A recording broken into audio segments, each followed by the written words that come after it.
That case just the latest in a string of other reported cases in our area the last few months. KZI 9 News reporter Now Wynn spoke with law enforcement agencies about the trends that they're seeing when it comes to these types of crimes. Now?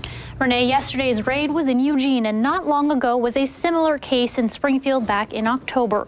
Detectives with the Springfield Police Department say while they don't see any particular trends, sadly, these kinds of cases aren't uncommon.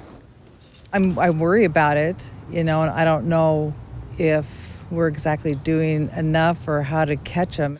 While mother and grandparent Kim Mason might just be really coming to terms with the reality of child pornography cases so close to home, Springfield police detectives say they're working all the time to put those involved behind bars.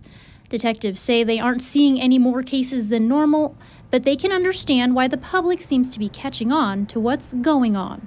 I think maybe the trend upward might be because there's increased visibility and exposure. People have a little more awareness than they did probably in the past. SPD says it might have a lot to do with demand from the public to be informed about these sorts of issues. Citizens agree. While the news isn't pretty, it shouldn't just be swept under the rug. The world has always been like that.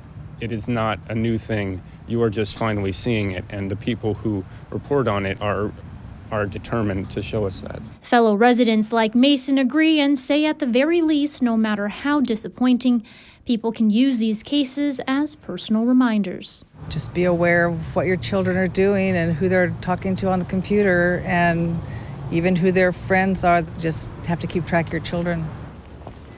The FBI says it doesn't have a way to quantify the number of child porn cases it deals with because of the vast range of agencies involved. The Lane County Sheriff's Office and Eugene Police did not give us any information about the number of cases they deal with.